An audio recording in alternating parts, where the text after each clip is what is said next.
Gracias. Bueno, para los que no me conocen, pues soy Jessica. Creo que se escucha ahí alguna bocina abierta. Ya.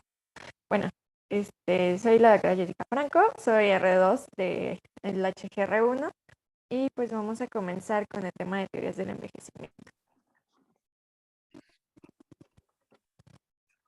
Bueno, en cuanto al contenido, vamos a ver en general la definición, la fisiopatología del envejecimiento. Vamos a hablar acerca de algunas teorías y de cómo se clasifican.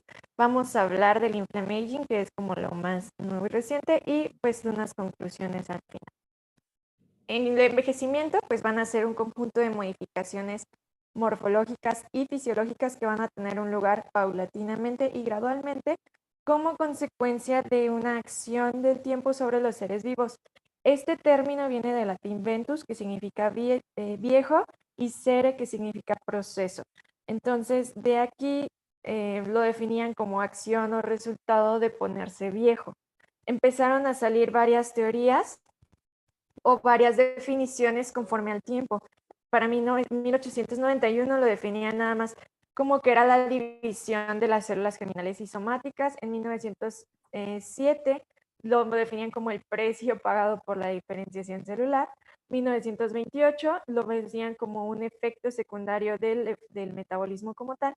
Para 1956 ya empieza a ver lo de los radicales libres, y para 1957, pues ya empezaba a hablarse más sobre toxicidad de oxígeno, genes y cosas ya un poco más complejas. Aquí vemos una gráfica de cómo han ido avanzando estas teorías y pues en base a lo que hemos ido conociendo más. Bueno, el envejecimiento pues va a ser el resultado de una respuesta que se va a llevar a cabo a todos los niveles, tanto a nivel molecular, celular, orgánico, y pues este envejecimiento tiene que ser universal, es irreversible, tiene características heterogéneas y va a depender de cada individuo, y a pesar de que tengamos una misma especie o el mismo genoma, no va a ser igual en todos ellos. Estos cambios progresivos se van a ir acumulando a lo largo del tiempo y van a incrementar la posibilidad de que se generen enfermedades o bien la muerte de un individuo con, con todo esto. Entre las enfermedades, pues que también van a estar hablándonos de un deterioro del envejecimiento, pues podemos encontrar enfermedades tanto a nivel musculoesquelético, la disminución de la filtración glomerular, la disminución de la capacidad pulmonar o la intolerancia a la glucosa que se va a ir dando con la edad. También pues vamos a ver un tema ya específico de todos estos cambios que existen. También pues va a haber una mayor incidencia de enfermedades como Alzheimer, Parkinson, aterosclerosis y pues también otra cosa importante es que el sistema inmunológico se va a encontrar deteriorado y va a ocasionar un incremento de enfermedades autoinmunes y también una mayor susceptibilidad de infecciones como tal. También va a aumentarse la incidencia de cáncer con la edad y pues esto va a afectar directamente la expectativa de vida de la persona. También pues es importante recordar que el envejecimiento va a tener influencia de factores medioambientales como el ejercicio, la raza, y pues esto lo vemos, por ejemplo, que aquí en México nuestra expectativa de vida actualmente pues ronda en los 75 años, mientras que en otros países como España va para los 80 años y, por ejemplo, en Japón estamos alrededor de los 83 años. Entonces, el envejecimiento siempre ha sido pues una interrogante que se ha tenido y pues para tener un panorama un poquito más amplio vamos a hablar de algunos conceptos. Ay, perdón. Vamos a hablar de algunos conceptos para tenerlos un poco más claro. La herencia epigenética la vamos a definir como los cambios en la expresión genética que se van a ir heredando a lo largo de generaciones, pero estos cambios no van a ser causados por alteraciones en el ADN, pero pues sí van a estar cambiando la expresión genética. Estos cambios pueden desarrollarse en cualquier momento de la vida y van a afectar tanto a células y tejidos que también van a poder seguir replicando o se van a ir, por así decirlo, se van a ir poder pasando con la replicación del ADN y la van a heredar a las células hijas. También es importante que tengamos en cuenta que hay factores medioambientales que pueden ocasionar estos cambios epigenéticos. Pueden ser de forma dinámica y estos sí pueden ser reversibles. Por ejemplo, en la dieta, que podemos tener más metilaciones con, por ejemplo, alimentos como folatos, colina o metionina. Entonces, también en cuanto a los marcadores epigenéticos asociados con la edad, tenemos que con la edad este cambio de la expresión genética se va a dar por alteraciones, como lo decía, de los estados de metilación en las secuencias reguladoras del ADN. También puede haber expresiones de RNA no codificantes o la expresión de microRNA con vías al ADN o también la producción de las histonas. Entonces, todo eso nos puede modificar el DNA a pesar de que no sea, por así decirlo, las mutaciones que conocemos generalmente. Otra alteración pues son las metilaciones en el DNA. Esto va a participar en procesos como la impronta genética, la diferenciación celular, la carcinogénesis y como tal en el envejecimiento. La metilación del DNA va a disminuir con la edad y va a producir cambios significativos en la estructura de la cromatina. Esto también, lo que se ha visto es que un factor que contribuye a la disminución de la metilación del DNA es el envejecimiento por una disminución en la actividad de las DNA metiltransferasa 1, que son esas del DNMT1, y se ha asociado pues con el riesgo de desarrollar enfermedades como aterosclerosis, cáncer u otras enfermedades. Ahora, otro concepto pues es la modificación de histonas. Pues es un patrón de modificación posttraduccional que se va a alterar durante el envejecimiento también. Se ha relacionado con procesos como la afectación de estructuras de la cromatina y la expresión génica. Eh, Respecto a esto, pues sabemos que una de las modificaciones de las histonas más frecuentes se va a presentar pues a lo largo del proceso de envejecimiento. Y pues estas modificaciones epigenéticas van a llevar también a cabo las modificaciones en las histonas, en lo que se conoce como la acetiltransferasa de histonas, y va a ser revertida por las desacetilasas, perdón. Entonces, esto es lo que mencionábamos de los cambios epigenéticos, va a modificar toda esta parte de las histonas. Ahora, entrando ya un poco más en las teorías del envejecimiento, vamos, ahora sí que en 1990, Medvedev hace como una recopilación y dice que hay más de 300 teorías del envejecimiento y pues obviamente este número seguía aumentando por la mayor comprensión que teníamos de los fenómenos biológicos, lo que se ha ido descubriendo. De este lado vemos pues como la esperanza de vida comparada de diferentes especies. Y pues bueno, nada más como para mencionar, pues aún no contamos con una teoría en general del envejecimiento que nos explique el fenómeno de forma completa. Entonces, pues conforme vamos avanzando, pues es lo que se ha ido descubriendo. Entonces, en general las vamos a clasificar.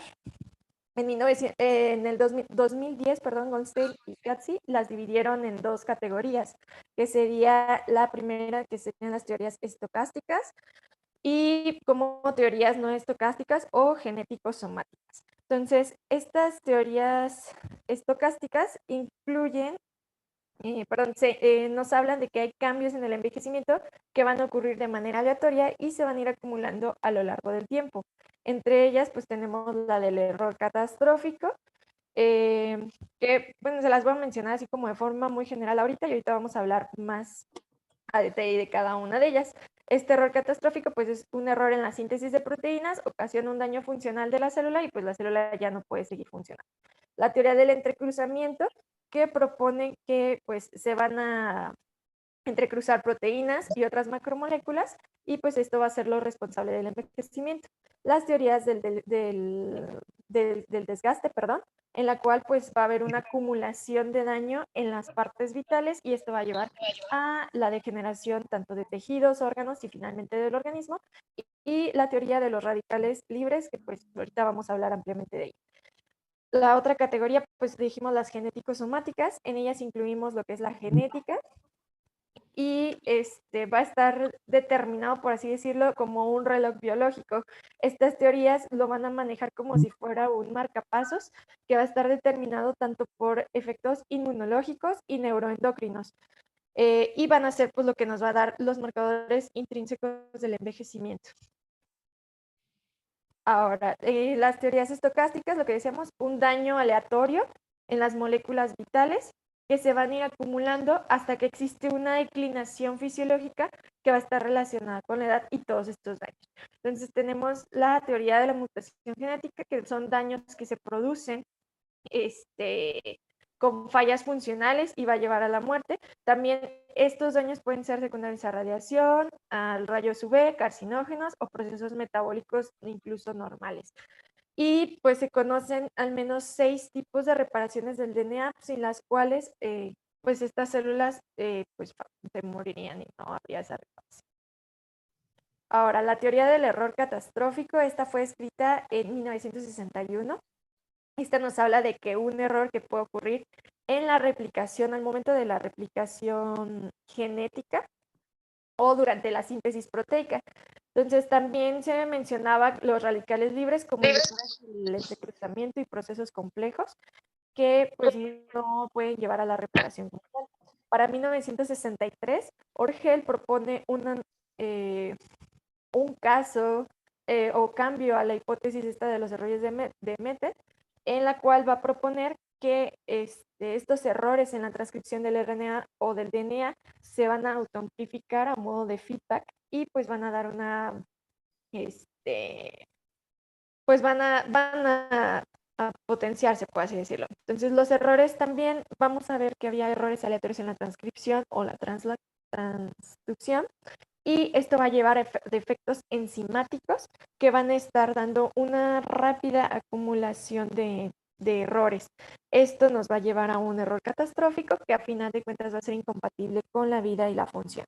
Entonces, al principio muchos apoyaban esta teoría, sin embargo, pues se demostró que en pacientes, bueno, en sujetos ancianos o con envejecimiento o incluso especies, no se veía como tal una alteración en los aminoácidos que de la traducción, entonces pues esto no concordaba con lo que decía esta teoría.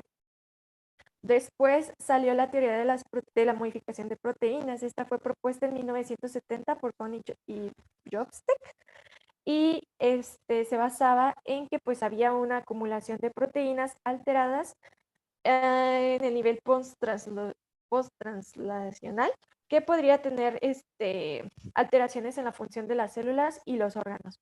Esta unión de enzimas, había unión de enzimática con carbohidratos y grupos aminos de proteínas, lo cual alteraba esta estructura y podría llevarnos a productos finales con una glucosilación avanzada.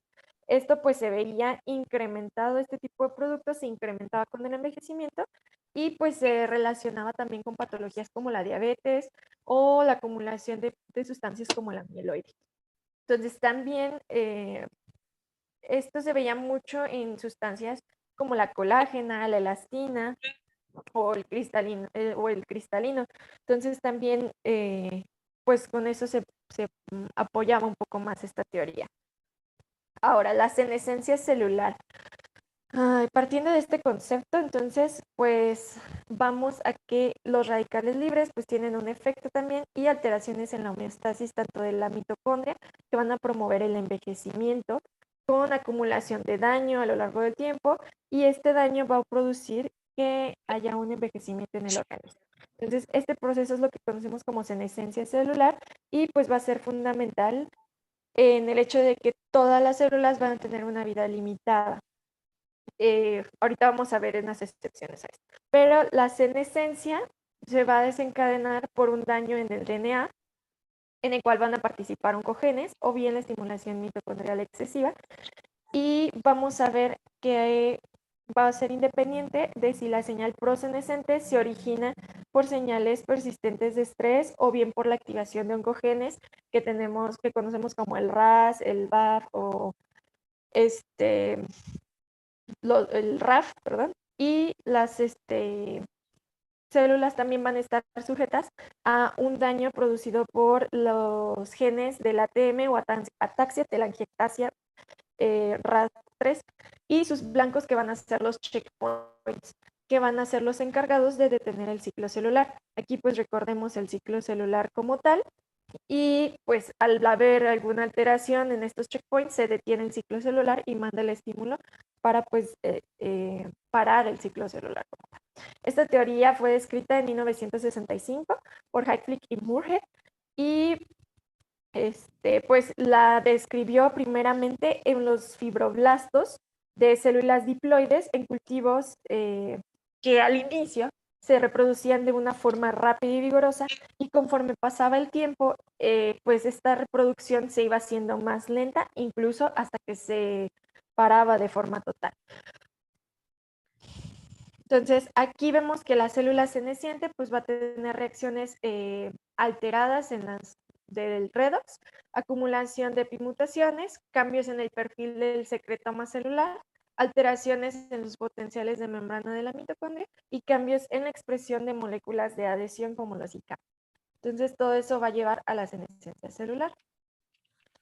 Ahora, una de las principales causas que va a darnos la senescencia celular pues es el acortamiento progresivo de los telómeros, por lo cual una vez pasado el número de duplicaciones que ya tenía, por así decirlo, registrada, la célula va a ser incapaz de reproducir de nuevo su material genético de forma eficaz y va a dejar de dividirse para dar origen pues a clonas que van a tener un potencial de transformación, ya sea hacia la muerte o hacia las células senescentes. Entonces, aquí vemos un poquito de los genes y todas las cosas que les mencioné ahorita. Estos son los checkpoints y van a ser, las rojas son vías inhibitorias y pues estas verdes son vías de activación. Pero a final de cuentas, pues lo que queremos decir es que todos estos como cambios y la señalización nos va a llevar tanto a que o se detenga la célula o vaya a un patrón de senescencia.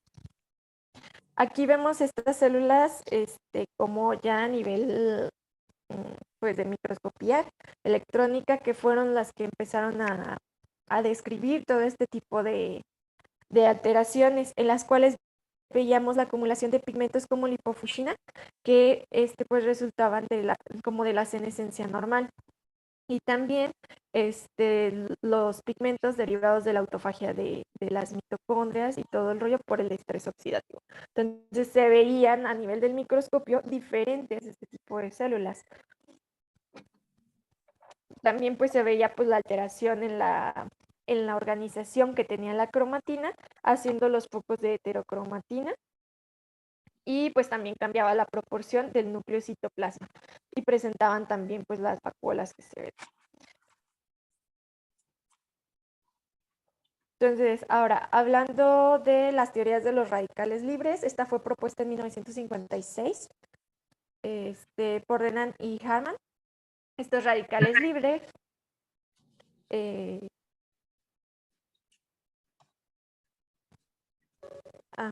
ya, perdón, estaba viendo el chat.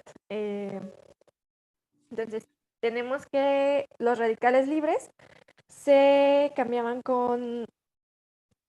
producían, una inestabilidad en las moléculas. Son moléculas, inestables que cambian en uno o más electrones no pareados, los cuales se van a volver altamente reactivos, y esta reactividad va a producir que exista un daño alrededor de su ambiente y pues se crean lo que son las reacciones oxidativas. Dentro de los radicales libres que tenemos, son las radicales dependientes de oxígeno, como el hidroxilo, el anión superóxido o el peróxido de hidrógeno, y también las especies reactivas de nitrógeno, que serían las de este lado, en las cuales se incluye el óxido nítrico y el peróxido nítrico. Estos pues pueden ser hasta cierto punto participar en las reacciones normales, pero pues en exceso y como todo pueden llegar a ser dañinos o con alteración.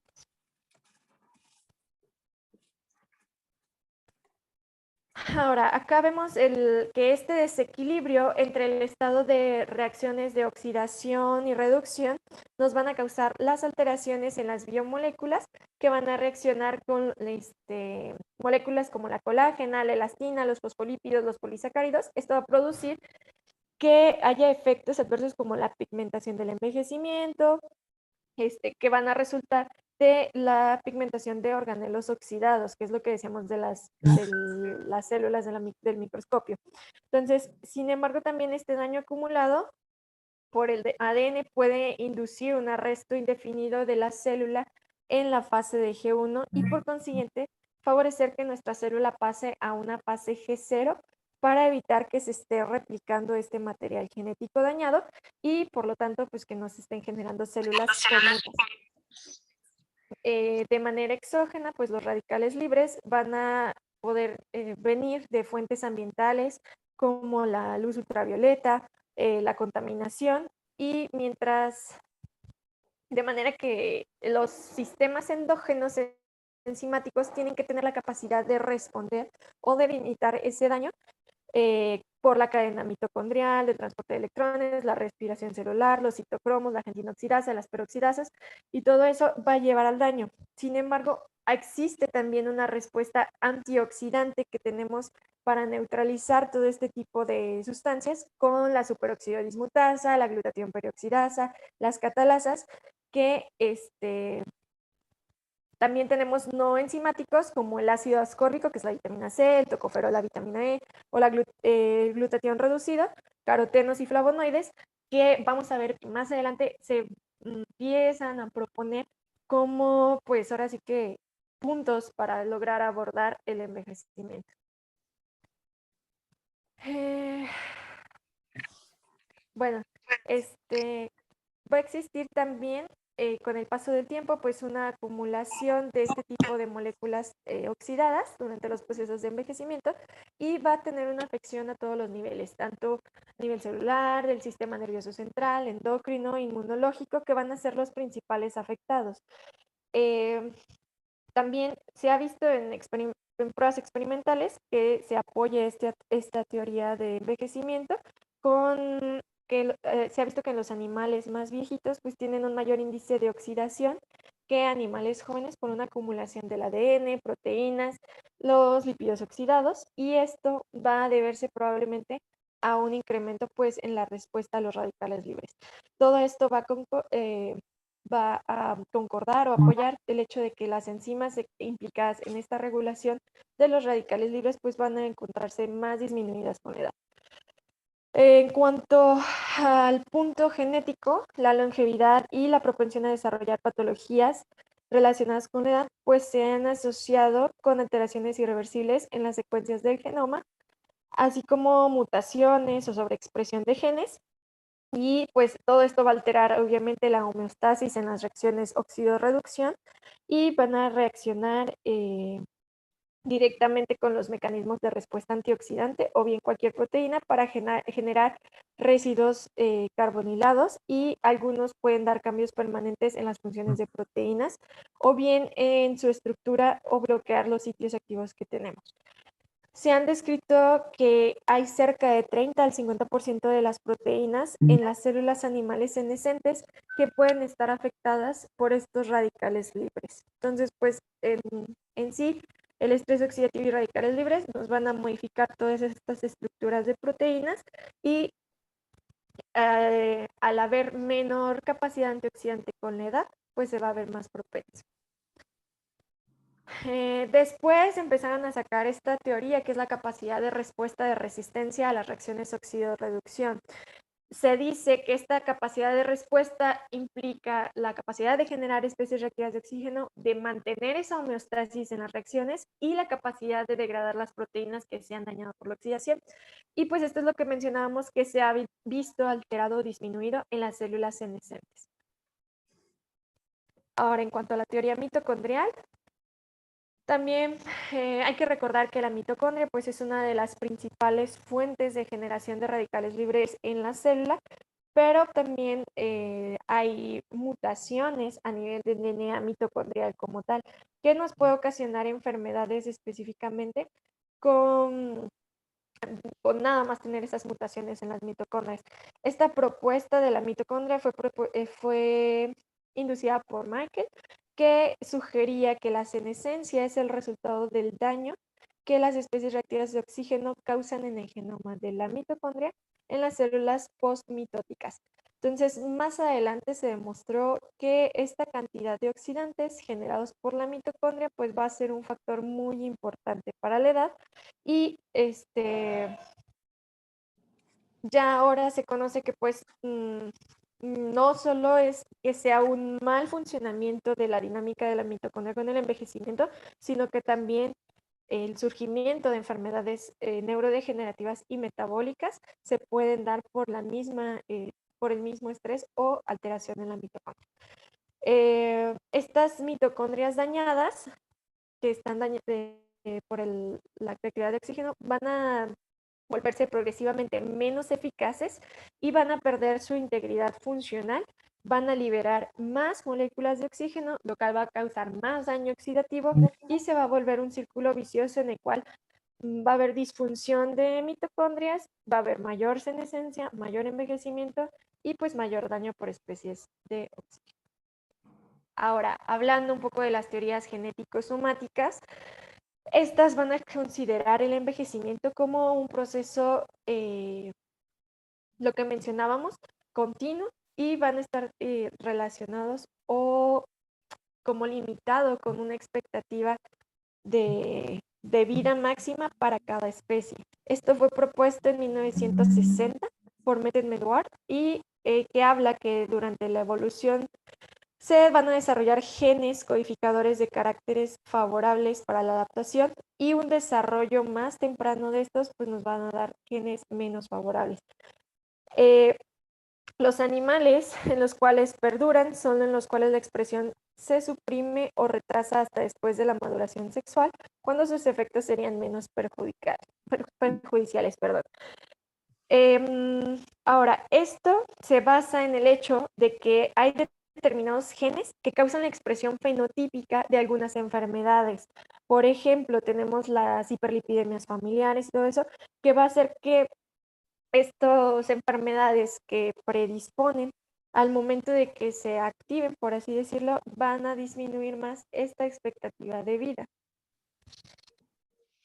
Ahora, las teorías neuroendocrinas. Estas teorías neuroendocrinas, pues vemos que es muy importante, ya que uno de los cambios que nos hablan más acerca de que la llegada del envejecimiento, pues es la disminución de la capacidad reproductiva, que pues va a estar controlada por el sistema neuroendocrino. Esta capacidad pues está relacionada con el concepto del reloj biológico y pues por eso empezaron a investigar e identificaron que el origen potencial de todos estos cambios relacionados con la edad, más que nada no era tanto así como que el ovario o la hipófisis, sino más bien todos estos cambios o el declive iba más bien a nivel del hipotálamo, esta responsabilidad. Entonces, para la década de 1960 y 1970 es cuando empiezan a hacer más estos estudios con los ratitas y todo ese rollo, y pues vieron que en general era algo más que solamente las gónadas y empezaron a hablar de toda esta parte neuroendocrino. Este fenómeno, pues veíamos lo que era de la teoría neuroendocrina, habla de que hay cambios o modificaciones metabólicas que nos van a estar relacionados, por ejemplo, con el déficit de mantenimiento de la masa ósea, la masa muscular, todo eso por la disminución de la tasa metabólica basal. Y pues también hablando de el desarrollo del crecimiento, el sistema reproductor, el metabolismo, que a final de cuentas todo esto se veía alterado por cambios neuroendocrinos. Entonces empezaron a relacionar que si tenían una dieta rica en nutrientes, pero a la vez restringida de calorías, esto aumentaba la longevidad, o se empezaron a preguntar por qué después de algún traumatismo en la cabeza, un choque emocional, las personas llegaban a tener estigmas de envejecimiento como tener canas. Entonces, todo esto se vio que la disminución de los niveles de secreción pulsátil de dihidroxiepiandrosterona por la corteza suprarrenal e incidía a nivel, por ejemplo, de la masa magra, la masa ósea, y también iban a alterar la función inmunitaria. Entonces, se asignaron también, ahora sí como ensayos, empezaron a hacer ensayos para valorar la función de los esteroides y la función, vieron que existía una supresión en las citocinas catabólicas o inflamatorias y también inducían inmunomoduladores como la interleucina 2 cuando había disminución de estos esteroides como parte pues, del envejecimiento normal. Entonces empezó a surgir la hipótesis de los glucocorticoides con el envejecimiento. Entonces, todo esto, esta hipótesis lo que nos dice es que existe un daño progresivo con el paso de los años y por efecto del estrés repetido que va a alterar la dinámica hipotalámica de retroalimentación negativa que controla las hormonas esteroideas de la corteza suprarrenal, va a llevar a un incremento no regulado de los niveles de glucocorticoide y por consiguiente sus efectos en la función inmunológica, la reparación de tejidos y la homeostasis en general de todo el sistema. Y pues todo esto se empezó a estudiar en modelos animales en los cuales se elevaba, se empezó a ver que ya no había elevación de los esteroides en el último tercio de la vida, ni tampoco de las hormonas en animales longevos, entonces esto como que empezó a tirar esta teoría. Y pues ahorita pues no hay pruebas que diga que todos estos cambios o ideas que empezaron a proponer pues estén relacionados con el envejecimiento o que sea como tal las causas. Ahora, el sistema inmune, el concepto de inmunosenescencia, como ya sabemos, pues con la edad se acompaña de un cambio gradual en la estructura y función del sistema inmune, y esto es la inmunosenescencia. Entonces, todos estos cambios van a involucrar una desregulación en el sistema inmune, ocasionando que los individuos senescentes aumenten el riesgo a infecciones, se comprometan procesos como la cicatrización, haya un aumento de morbilidad y mortalidad. Entonces, la inmunosenescencia va a afectar la función de las células, tanto de la inmunidad innata como de la inmunidad adquirida. Y pues en cuanto a la inmunidad innata, vamos a ver que el estrés crónico conduce a la activación de los macrófagos, que en los pacientes ya de mayor edad o con envejecimiento puede llevar a una condición inflamatoria crónica subclínica en la cual existe ya un aumento de citocinas proinflamatorias. Hablamos especialmente de la interleucina 6. Estos macrófagos también van a sufrir alteraciones funcionales relacionadas con la edad en varios tejidos de diferentes especies, pero pues también la fagocitosis, pues como ya sabemos, va a estar disminuida en individuos pues con mayor edad. El envejecimiento pues también nos va a afectar la capacidad fagocítica de neutrófilos y va a reducir la producción de superóxido, entonces va a aumentar el riesgo de infecciones. También vamos a tener lo que mencionamos, un aumento de las moléculas de adhesión en el endotelio, que serían las moléculas de adhesión como el BCAM o el ICAM1, que se van a ver muy alterados o muy importantemente en enfermedades como la aterosclerosis y todo ese tipo de cosas. Los cambios también que vamos a ver a nivel de inmunidad adaptativa, vamos a tener una alteración en la actividad TH1 y TH2. Las citocinas que se van a producir van a inhibir el mantenimiento del equilibrio,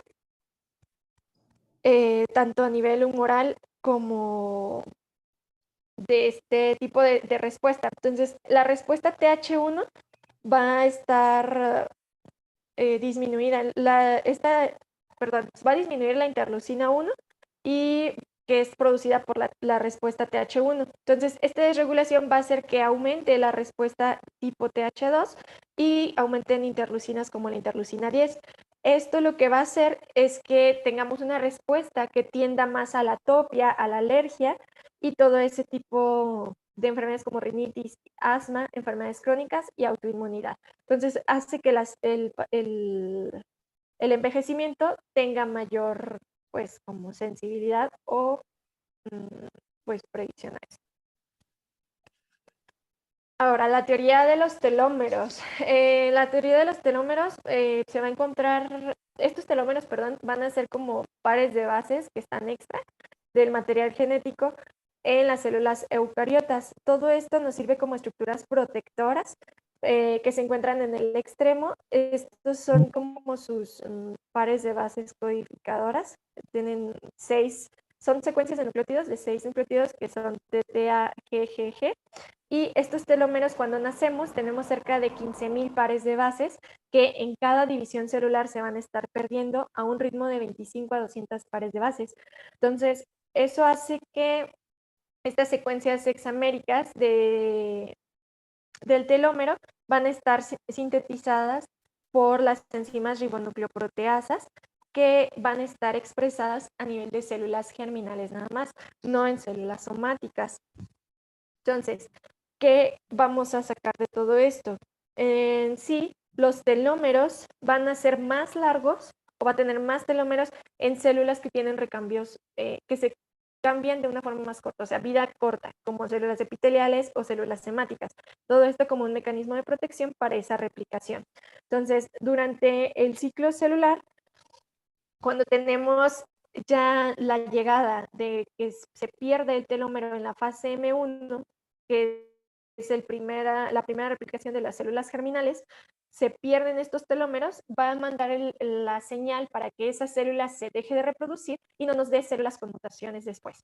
Entonces, en cuanto a la fase M2, cuando llegamos a este punto que ve la célula que se está encogiendo o que ya va el telómero haciéndose más pequeño en la fase M2, va a activar las telomerasas para que se pueda estabilizar ese cromosoma, y esto es lo que sería como al revés, nos va a dar una capacidad de reproducción un poco más indefinida cuando tenemos este tipo de estabilización. Ahora, hablando un poquito del inflammation aging, este concepto pues va a partir de que una de las principales, o sea, habiendo visto todo esto de la inflamación, las interleucinas y todo eso, las reactivas de oxígeno, habla de una de las principales características, es que el envejecimiento está en un estado proinflamatorio, y es cuando toman este concepto de inflam aging. Entonces, existe un aumento proinflamatorio con la edad. Entonces, este proceso es un proceso de bajo grado, controlado, va a ser asintomático, es crónico y sistémico. La respuesta inflamatoria va a ser la respuesta del huésped a patógenos de diferentes tipos o bien la lesión celular. Esta respuesta va a corresponder a una interacción con todas las células y los factores del microambiente, así como la regulación pues en estas vías de señalización. Entonces, en este concepto va a ser una inflamación que no está del todo resuelta. Esta respuesta inflamatoria moderada normalmente que tenemos que tener es beneficiosa o tiene beneficios para el cuerpo. Sin embargo, si esto se exacerba, va a ser dañina. El balance dinámico entre estas citocinas proinflamatorias va a llevar una respuesta inflamatoria que va a darnos un estado proinflamatorio con cambios patológicos que se ha visto relacionado en todo este tipo de enfermedades. Entonces, se ha relacionado ampliamente con Alzheimer, Parkinson, esclerosis lateral amiotrófica, esclerosis múltiple, aterosclerosis, enfermedades cardiovasculares, la degeneración muscular, la diabetes, osteoporosis, la resistencia a la insulina, cáncer. Entonces, todas estas citocinas proinflamatorias se van a considerar, o es lo que vamos a ver que podemos utilizar como un blanco terapéutico para pues, atacar todo este tipo de patologías y en sí como el envejecimiento. Ahora, inflammation se basa en varias teorías. Tenemos la teoría del estrés, que generalmente se va a basar en que el estado proinflamatorio en las personas mayores se va a tener beneficio en respuesta a estímulos externos. Sin embargo, esta respuesta excesiva al estrés va a llevar a una mayor respuesta inflamatoria, va a producir mayor inflamación y va a favorecer que exista ese envejecimiento. Ahora, la teoría de la oxidación-inflamación es más o menos parecido a todo lo que mencionamos del redox y todo eso. Entonces, se ha visto que un aporte de antioxidantes en la dieta pudiera mejorar la respuesta inmune y el estrés oxidativo y aumentar la esperanza de vida. También tenemos la otra, es la teoría de las citocinas, hablando de todo lo inmunológico que ya mencionamos. Esta parte pues nos habla de que las citocinas proinflamatorias van a tener una van a producir esta inflamación crónica. Generalmente van a ser las citocinas de tipo 1, que son estas que se mencionan aquí, el interferón gamma, el TNF-alfa, las interleucinas, que van a participar en este procedimiento crónico. Entonces, se ha hablado de citocinas inflamatorias, que sería la interleucina 1 beta, interleucina 15, 18, TNF-alfa, y pues se ha considerado como en estados inflamatorios la interleucina 6 y la interleucina alfa, que tienen un rol muy importante, perdón, el TNF-alfa, que tienen un rol muy importante en el envejecimiento, siendo reguladores a la alza, contrario de lo que podríamos considerar como protectores como la hormona de crecimiento y el IGF-1, que van a disminuir como tal el proceso del envejecimiento. Entonces volvemos a lo mismo, se vuelve un círculo vicioso en el cual hay activación de citocinas, mayor daño y pues mayor inflamación. Ahora, la teoría del daño al DNA es todo lo que mencionábamos de los telómeros, daño a la mitocondria, la teoría de la autofagia, en la cual habla que hay en situaciones de estrés, normalmente se van a remover las sustancias dañinas de la célula para mantener la homeostasis. Entonces, esto se va a dar con los lisosomas de la célula para que se degraden y esto va a ir aumentando la longevidad. Cuando disminuye esta autofagia, va a haber más desórdenes tanto a nivel de la mitocondria, más acumulación de proteínas, especies reactivas de oxígeno y estrés oxidativo, y pues va a haber mayor inflamación o más cascada inflamatoria, y esto va a estar como condicionado por los receptores tipo NOD3. Y la otra pues es la teoría del envejecimiento de la célula madre. Esto se basa en los procesos de las vías de señalización como el NF-κB, las mapsinasas, los receptores TOR, las vías JAK y STAT, en las cuales pues se va a inducir la síntesis de estas citocinas inflamatorias como el TNF-alfa o la interleucina 1 beta, que van a producir este grado de inflamación o de baja inflamación a nivel celular y van a ocasionar que la capacidad regenerativa de la célula madre pues se vea inhibida como tal. Aquí tenemos un poquito del resumen de todo esto que les acabo de mencionar, de las teorías del inflammaging. Tenemos el estrés, la oxidación, las citocinas, el daño al DNA, la autofagia.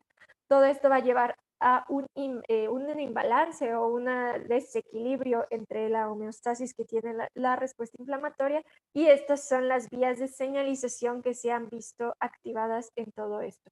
Entonces aquí tenemos cada daño o tipo de daño y la vía de señalización en la cual está alterada. Generalmente, pues como ven, habla más del NF-κB, que es como el principal.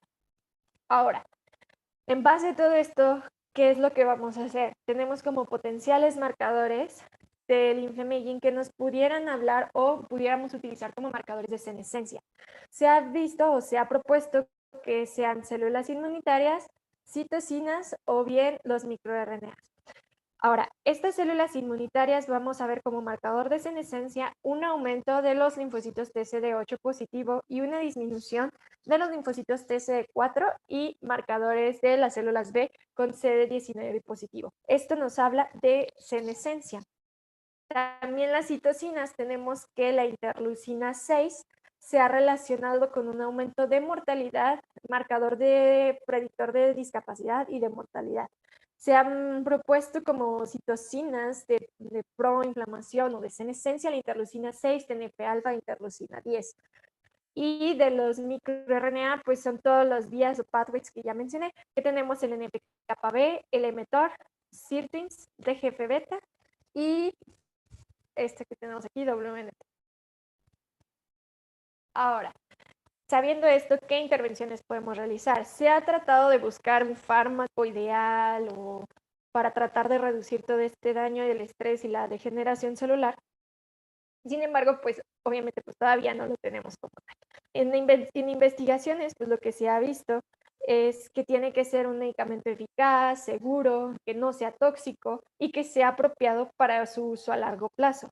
Por lo tanto, se han propuesto varias cosas como la restricción calórica basada en lo que decíamos de las vías metabólicas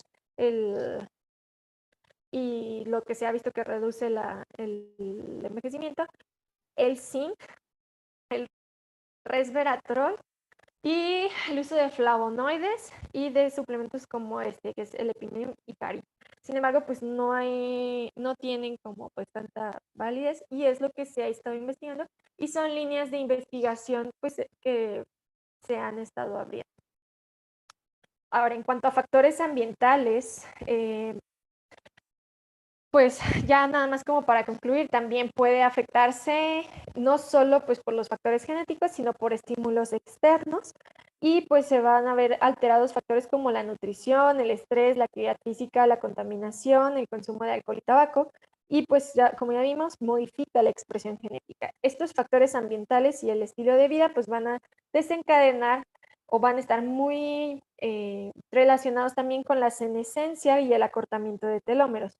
Se ha visto que la dieta, publicaciones relacionadas con la importancia de ingesta dietética en estudios transversales en mujeres de edad media y avanzada por Katzit y colaboradores demostraron que esta ingesta de ácidos grasos poliinsaturados se asociaba inversamente con la longitud de los telómeros.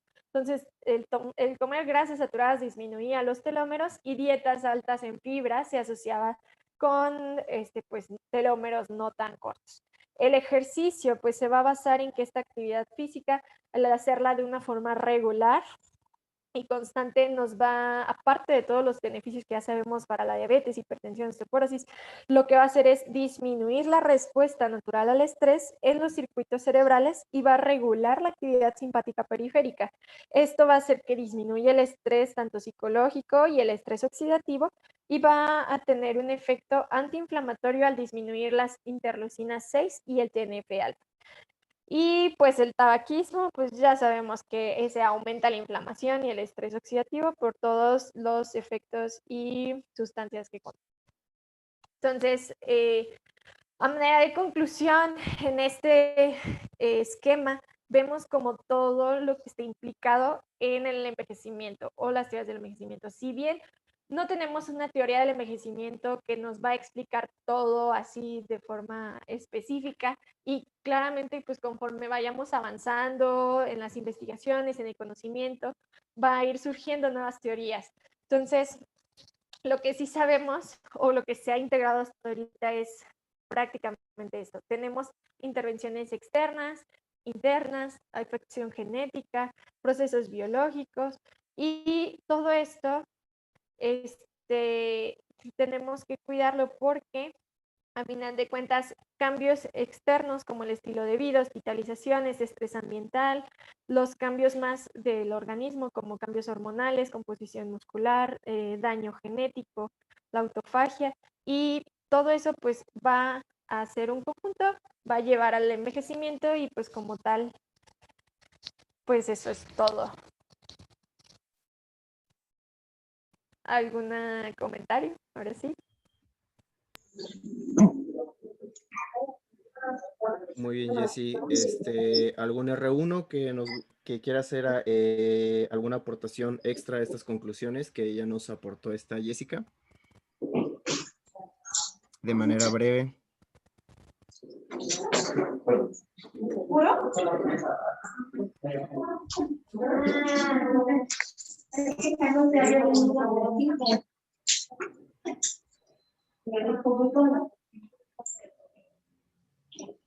Ok, Luis, a ver, conclusiones.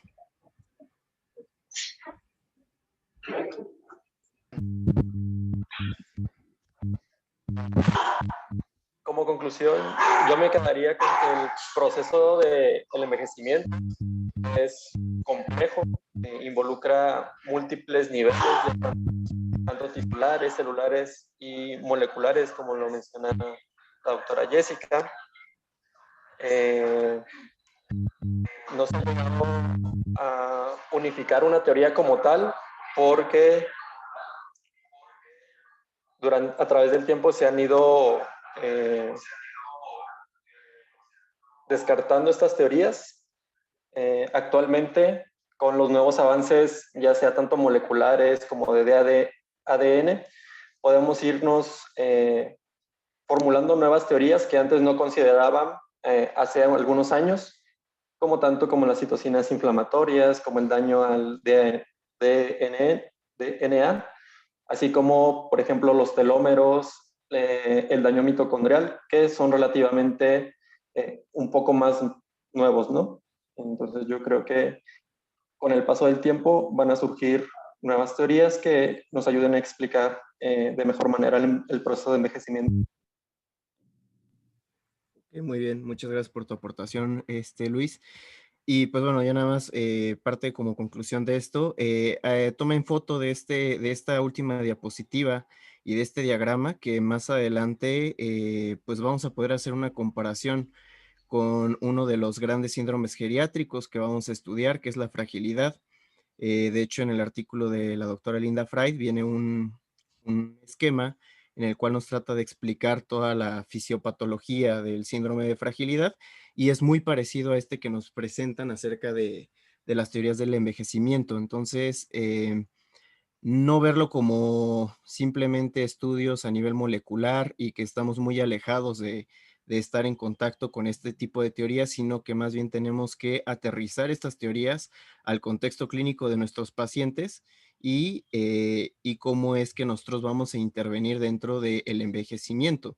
Si bien todos vamos a envejecer, cada quien va a tener un ritmo diferente de envejecimiento y entonces eso es lo que tenemos que tener muy en cuenta cómo podemos reducir esta parte de la inflamación crónica, esta parte del estrés oxidativo, y es lo que vamos a estar revisando posteriormente, ya cuando veamos las áreas biológicas, los temas de medicina interna y más adelante, pues los temas específicos de geriatría, tener en cuenta todas estas teorías que pues de aquí partimos de nuestros tratamientos y de nuestro enfoque hacia los pacientes y sus enfermedades. Pero bueno, no sé, doctores, si gusten agregar ya por último algunas conclusiones. A ver, el doctor Lascano, por favor.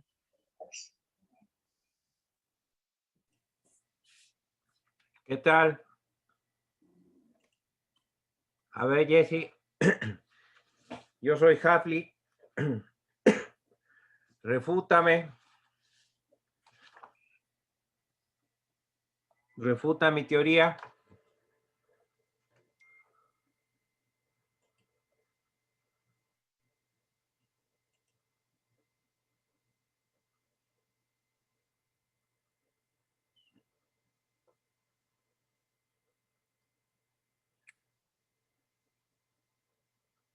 ¿Tú estás de acuerdo con mi teoría o no?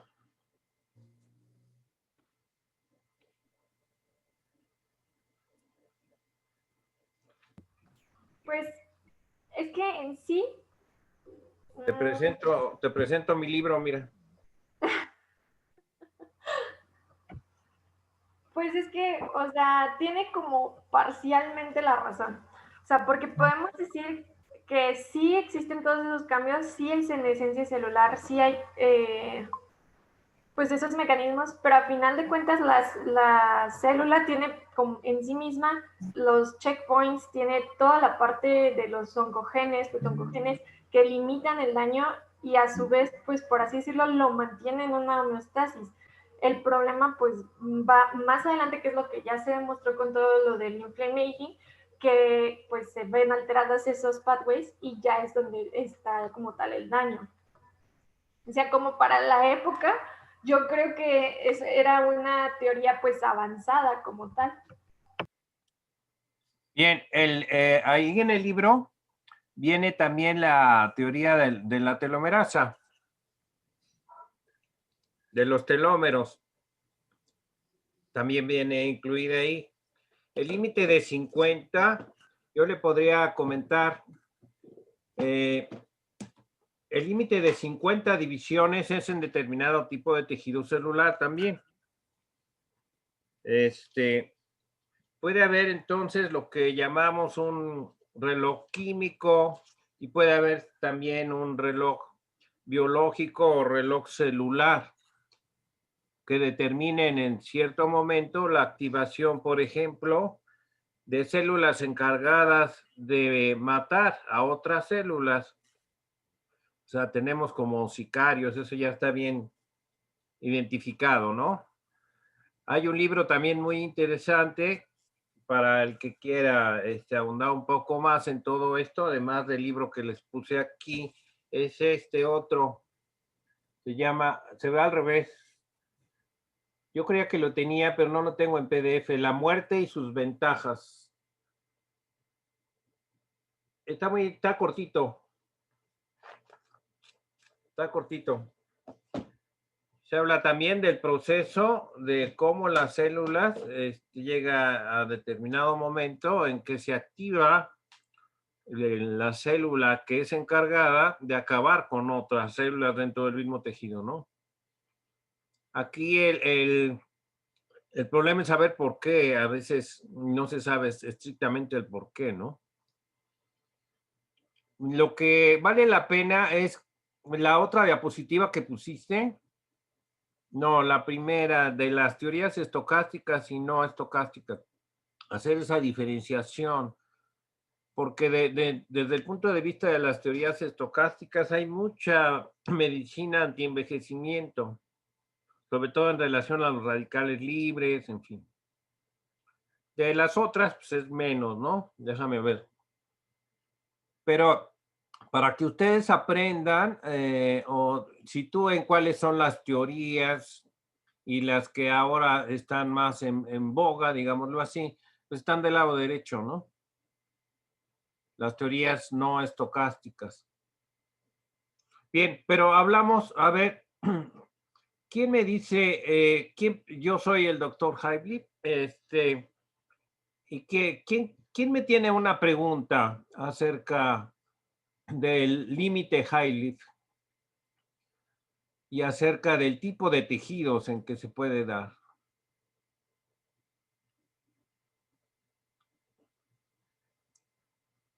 A ver, alguien pregúnteme. O un cuestionamiento, uno y ya nos vamos.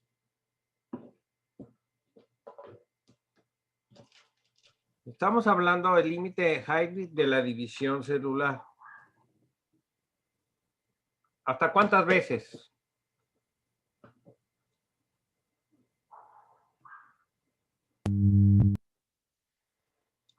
Pues es que en sí la pregunta que le haría, yo le haría es en qué tipo de tejido de célula fue lo que utilizó, por lo que mismo que veíamos que los telómeros y eso son más largos en las células que tienen una vida media más corta, o sea, de rápida reproducción, por así decirlo.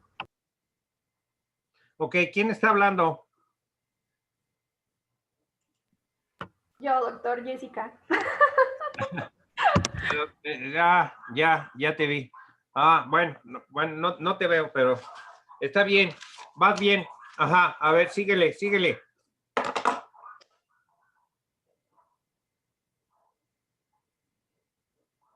Bueno, ¿qué tal si ahora volteamos? Tú eres colaboradora del doctor, entonces yo te pregunto, a ver, oiga, ¿y qué pasa con las células posmitóticas?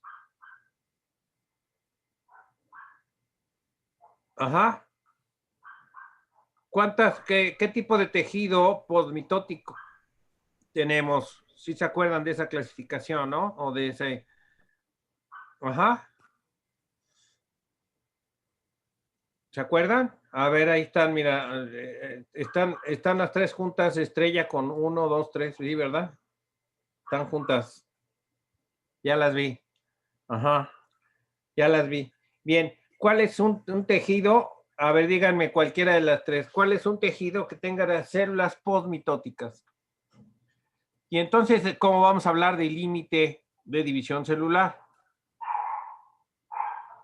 A ver, piensen, las tres ahí que están. A ver, díganme. Apúrense porque ya nos tenemos que ir. Pues las de músculo, neuronas, no sé. Pues ya me contestó otro. Corazón.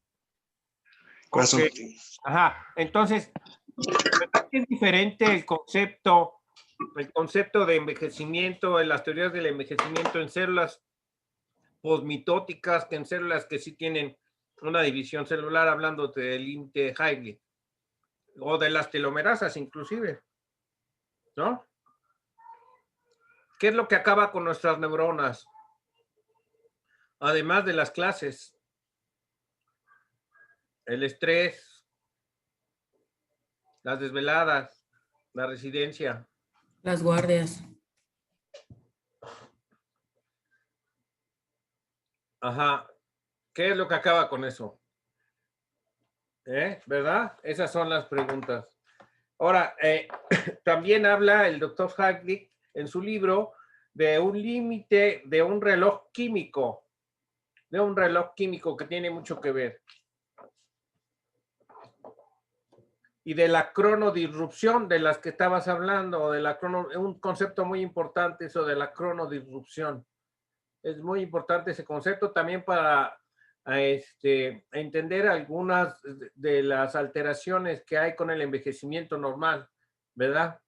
¿Verdad, Carlos? Es muy interesante eso del concepto de la cronodisrupción y de la alteración del núcleo supraquiasmático, por ejemplo, como consecuencia del envejecimiento normal, ¿no? Todo esto de la secreción de melatonina, de la disminución de la secreción de otras hormonas, hormona de crecimiento, estrógeno, testosterona, DHA, en fin, ¿no? Y que también da lugar a medicina antienvejecimiento. Sí. No sé si a César ya le propusieron vender, y quizás nos va mejor con eso, DHA, ¿verdad? Dentro de la medicina antienvejecimiento, en lugar de andar de un lado para otro, mejor ponemos una tienda. Ok. Bueno, yo creo que más bien ustedes tienen que leer un poco más acerca de las teorías del envejecimiento. Y si quieren lo comentamos el miércoles o jueves cuando podamos, entonces hablamos un poco más de esto. ¿Te parece? ¿Les parece bien?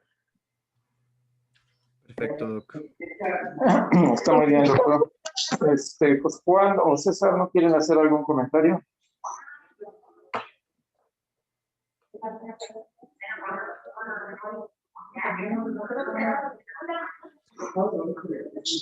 A ver, mi Todo César. viendo.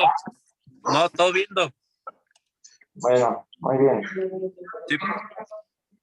José Juan está ocupado también. En este último comentario del doctor, igual la sugerencia para todos es de que sí leamos, por favor, el tema para que podamos tener un punto de vista y ver si esto es aclarado o ampliado durante la exposición, ¿sí? Para que no sea solamente el ponente el que estudie, como recomendación para todos en general. Ya nuestros muchachos avanzados que ya lo han visto el tema en varias ocasiones, entonces, por favor, para que vayamos aportando y que esto se vaya enriqueciendo. Yo creo que la presentación de Jesse estuvo bastante bien, fue muy extensa y muy completa. Claro que nos siguen asaltando dudas sobre cuál es la realidad, y yo creo que concluimos ya desde hace varios años que no hay una teoría única que explique todos los cambios de envejecimiento y que no todos los organismos se comportan iguales, que cada uno va a tener sus variabilidades dependiendo de el sitio donde vive, de las condiciones en las que nace, de las condiciones en las que él va a vivir, son los estilos de vida y todos aquellos estresores que le van a rodear durante el transcurso de la misma. Así que bueno, sigamos leyendo y avanzando. Muy bien para todos. ¿Algún comentario final, Carlos? No, nada, Doc. Yo creo que el jueves con el doctor Lascano concluimos estas partes, integramos y concluimos. Ahora pues, sale. Entonces, muchas gracias a todos y vayamos a trabajar. Bye. Pero buen día a todos. Gracias. Bye.